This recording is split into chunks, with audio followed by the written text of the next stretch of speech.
Chapter 24. The weeks passed. Martin ran out of money, and publishers' checks were far away as ever.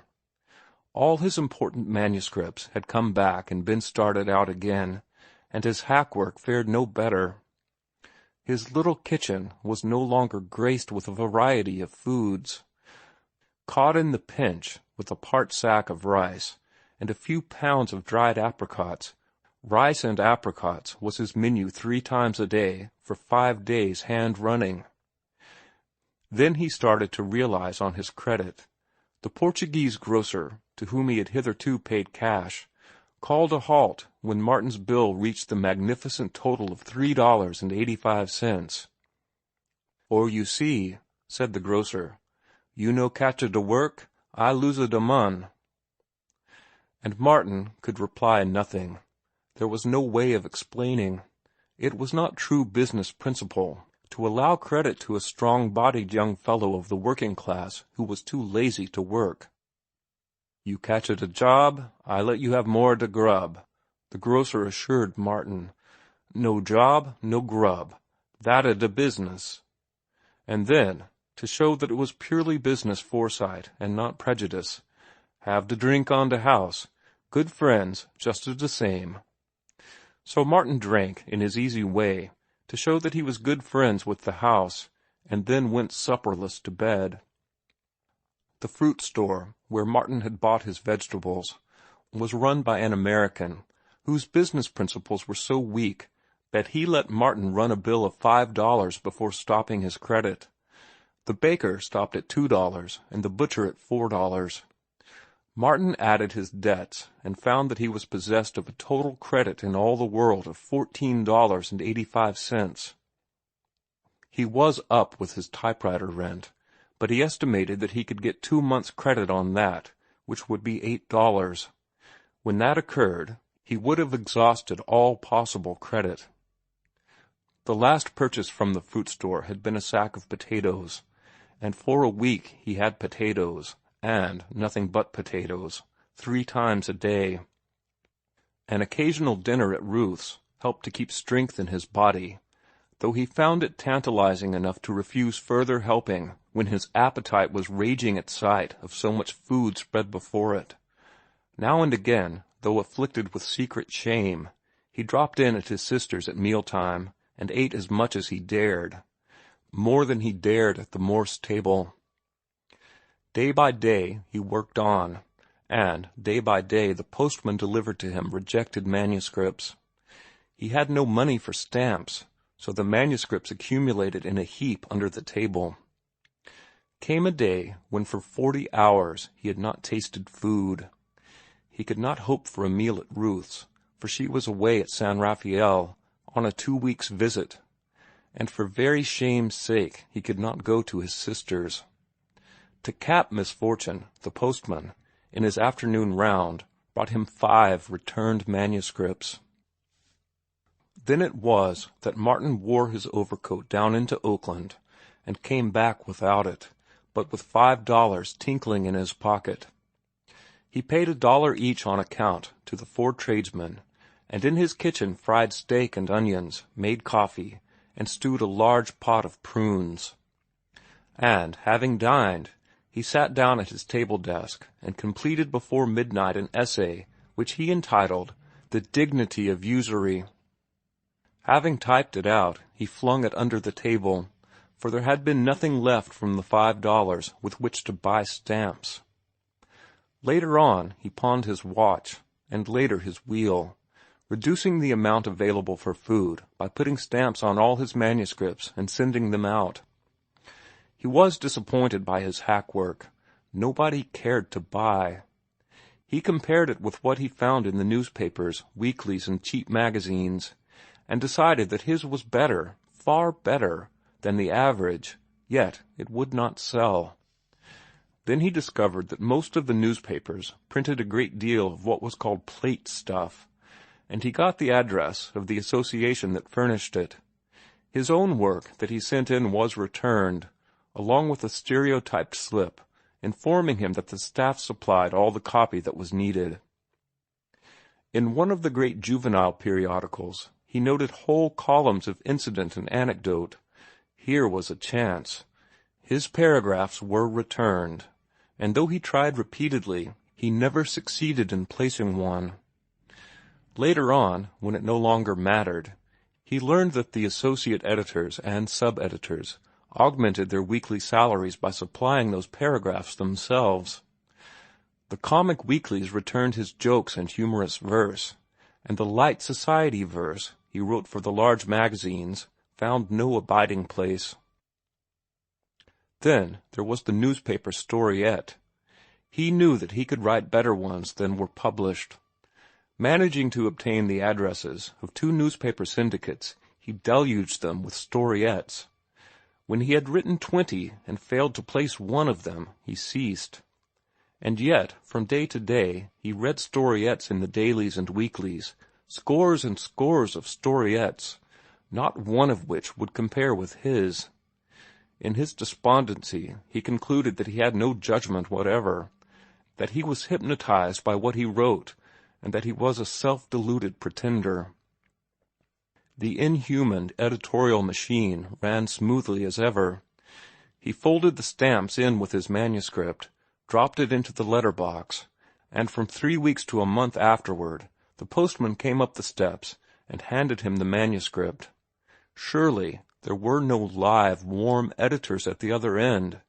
It was all the wheels and cogs and oil cups, a clever mechanism operated by automatons. He reached stages of despair wherein he doubted if editors existed at all. He had never received a sign of the existence of one, and from absence of judgment in rejecting all he wrote, it seemed plausible that editors were myths, manufactured and maintained by office boys, typesetters, and pressmen. The hours he spent with Ruth were the only happy ones he had, and they were not all happy. He was afflicted always with a gnawing restlessness, more tantalizing than in the old days before he possessed her love. For now that he did possess her love, the possession of her was far away as ever. He had asked for 2 years, time was flying, and he was achieving nothing. Again, he was always conscious of the fact that she did not approve what he was doing. She did not say so directly, yet indirectly she let him understand it as clearly and definitely as she could have spoken it. It was not resentment with her, but disapproval, though less sweet-natured women might have resented where she was no more than disappointed. Her disappointment lay in that this man she had taken to mold refused to be molded. To a certain extent, she had found his clay plastic, then it had developed stubbornness, declining to be shaped in the image of her father or of Mr. Butler. What was great and strong in him she missed, or, worse yet, misunderstood. This man, whose clay was so plastic that he could live in any number of pigeonholes of human existence, she thought willful and most obstinate, because she could not shape him to live in her pigeonhole, which was the only one she knew. She could not follow the flights of his mind, and when his brain got beyond her, she deemed him erratic. Nobody else's brain ever got beyond her. She could always follow her father and mother, her brothers and Olney. Wherefore, when she could not follow Martin, she believed the fault lay with him. It was the old tragedy of insularity trying to serve as mentor to the universal. "You worship at the shrine of the established," he told her once, in a discussion they had over Praps and Vanderwater. "I grant that as authorities to quote they are most excellent, the 2 foremost literary critics in the United States. Every schoolteacher in the land looks up to Vanderwater as the dean of American criticism. Yet I read his stuff, and it seems to me the perfection of the felicitous expression of the inane. Why, he is no more than a ponderous bromide, thanks to Gelett Burgess. And Praps is no better. His Hemlock Mosses, for instance, is beautifully written. Not a comma is out of place, and the tone, is lofty, so lofty. He is the best paid critic in the United States, though, heaven forbid, He's not a critic at all. They do criticism better in England. But the point is, they sound the popular note, and they sound it so beautifully and morally and contentedly. Their reviews remind me of a British Sunday. They are the popular mouthpieces. They back up your professors of English, and your professors of English back them up, and there isn't an original idea in any of their skulls. They know only the established. In fact, they are the established. They are weak-minded, and the established impresses itself upon them as easily as the name of the brewery is impressed on a beer bottle. And their function is to catch all the young fellows attending the university, to drive out of their minds any glimmering originality that may chance to be there, and to put upon them the stamp of the established. "I think I am nearer the truth," she replied. "When I stand by the established than you are, raging around like an iconoclastic South Sea Islander." "It was the missionary who did the image-breaking," he laughed. "And unfortunately, all the missionaries are off among the heathen, so there are none left at home to break those old images, Mr. Vanderwater and Mr. Praps." "And the college professors as well?" she added. He shook his head emphatically. "No, the science professors should live. They're really great. But it would be a good deed to break the heads of 9/10 of the English professors, little microscopic-minded parrots." Which was rather severe on the professors, but which to Ruth was blasphemy. She could not help but measure the professors, neat, scholarly, in fitting clothes, speaking in well-modulated voices, breathing of culture and refinement, with this almost indescribable young fellow, whom somehow she loved, whose clothes never would fit him, whose heavy muscles told of damning toil, who grew excited when he talked, substituting abuse for calm statement and passionate utterance for cool self-possession. They at least earned good salaries and were, yes, she compelled herself to face it, were gentlemen, while he could not earn a penny, and he was not as they. She did not weigh Martin's words, nor judge his argument by them. Her conclusion that his argument was wrong was reached, unconsciously, it is true, by a comparison of externals. They, the professors, were right in their literary judgments because they were successes. Martin's literary judgments were wrong because he could not sell his wares. To use his own phrase, they made good, and he did not make good. And besides, it did not seem reasonable that he should be right, he who had stood, so short a time before, in that same living-room, blushing and awkward, acknowledging his introduction, looking fearfully about him, at the bric-a-brac his swinging shoulders threatened to break, asking how long since Swinburne died, and boastfully announcing that he had read Excelsior and the Psalm of Life. Unwittingly, Ruth herself proved his point, that she worshipped the established. Martin followed the processes of her thoughts, but forbore to go farther. He did not love her for what she thought of Praps and Vanderwater and English professors, and he was coming to realize, with increasing conviction, that he possessed brain areas and stretches of knowledge which she could never comprehend nor know existed. In music she thought him unreasonable, and in the matter of opera not only unreasonable but wilfully perverse. "How did you like it?" she asked him one night on the way home from the opera. It was a night when he had taken her at the expense of a month's rigid economizing on food. After vainly waiting for him to speak about it, herself still tremulous and stirred by what she had just seen and heard, she had asked the question. "I liked the overture," was his answer. "It was splendid." "Yes, but the opera itself?" "That was splendid, too. That is, the orchestra was, though I'd have enjoyed it more if those jumping jacks had kept quiet or gone off the stage." Ruth was aghast. "You don't mean Tetralani or Barillo?" she queried. "All of them, the whole kit and crew." "But they are great artists," she protested. "They spoiled the music just the same, with their antics and unrealities." "But don't you like Barillo's voice?" Ruth asked. "He is next to Caruso, they say." Of course I liked him, and I like Tetralani even better. Her voice is exquisite, or at least I think so. But, Ruth stammered. "I don't know what you mean, then. You admire their voices, yet you say they spoiled the music." "Precisely that. I'd give anything to hear them in concert, and I'd give even a bit more not to hear them when the orchestra is playing. I'm afraid I am a hopeless realist. Great singers are not great actors. To hear Barillo sing a love passage with the voice of an angel, and to hear Tetralani reply like another angel, and to hear it all accompanied by a perfect orgy of glowing and colorful music, is ravishing, most ravishing. I do not admit it. I assert it. But the whole effect is spoiled when I look at them. At Tetralani, 5 feet 10 in her stocking feet, and weighing 190 pounds, and at Barillo, a scant 5 feet 4, greasy-featured, with the chest of a squat, undersized blacksmith, and at the pair of them, attitudinizing, clasping their breasts, flinging their arms in the air like demented creatures in an asylum.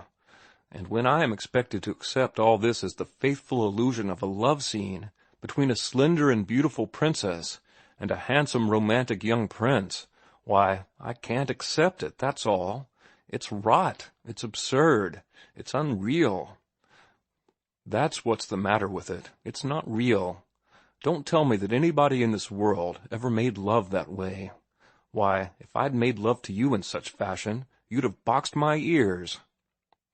"But you misunderstand," Ruth protested. "Every form of art has its limitations." She was busy recalling a lecture she had heard at the university on the conventions of the arts. "In painting there are only 2 dimensions to the canvas, yet you accept the illusion of 3 dimensions, which the art of the painter enables him to throw into the canvas. In writing, again, the author must be omnipotent. You accept as perfectly legitimate the author's account of the secret thoughts of the heroine, and yet at the same time you know that the heroine was alone when thinking these thoughts, and that neither the author nor anyone else was capable of hearing them. And so with the stage, with sculpture, with opera, with every form of art, certain irreconcilable things must be accepted." "Yes, I understand that," Martin answered. "All the arts have their conventions."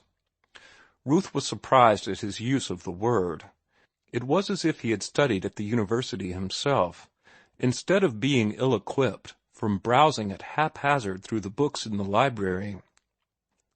"But even the conventions must be real. Trees, painted on flat cardboard and stuck up on each side of the stage, we accept as a forest. It is a real enough convention. But, on the other hand, we would not accept a sea scene as a forest. We can't do it. It violates our senses. Nor would you, or rather should you, accept the ravings and writhings and agonized contortions of those 2 lunatics tonight as a convincing portrayal of love." "But you don't hold yourself superior to all the judges of music," she protested. No, not for a moment. I merely maintain my right as an individual. I have just been telling you what I think, in order to explain why the elephantine gambols of Madame Tetralini spoil the orchestra for me. The world's judges of music may all be right, but I am I, and I won't subordinate my taste to the unanimous judgment of mankind. If I don't like a thing, I don't like it, that's all. And there is no reason under the sun why I should ape a liking for it, just because the majority of my fellow creatures like it, or make believe they like it. I can't follow the fashion in things I like or dislike." "But music, you know, is a matter of training," Ruth argued.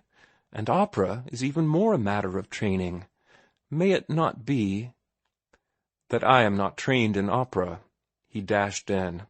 She nodded. "The very thing," he agreed. "And I consider I am fortunate in not having been caught when I was young. If I had, I could have wept sentimental tears tonight, and the clownish antics of that precious pair would have but enhanced the beauty of their voices and the beauty of the accompanying orchestra. You are right. It's mostly a matter of training, and I am too old now." I must have the real thing or nothing. An illusion that won't convince me is a palpable lie, and that's what grand opera is to me when little Barillo throws a fit, clutches mighty Tetralini in his arms, also in a fit, and tells her how passionately he adores her. Again, Ruth measured his thoughts by comparison of externals, and in accordance with her belief in the established. Who was he, that he should be right and all the cultured world wrong? His words and thoughts made no impression upon her. She was too firmly entrenched in the established to have any sympathy with revolutionary ideas. She had always been used to music, and she had enjoyed opera ever since she was a child, and all her world had enjoyed it too. Then by what right did Martin Eden emerge, as he had so recently emerged, with his ragtime and working-class songs, and pass judgment on the world's music? She was vexed with him, and as she walked beside him she had a vague feeling of outrage. At the best, in her most charitable frame of mind, she considered the statement of his views to be a caprice, an erratic and uncalled-for prank. But when he took her in his arms at the door, and kissed her good night in tender lover fashion, she forgot everything in the outrush of her own love to him. And later, on a sleepless pillow, she puzzled, as she had often puzzled of late, as to how it was that she loved so strange a man, and loved him despite the disapproval of her people. And next day Martin Eden cast hack work aside, and at white heat hammered out an essay to which he gave the title, The Philosophy of Illusion. A stamp started it on its travels, but it was destined to receive many stamps, and to be started on many travels in the months that followed. End of chapter 24.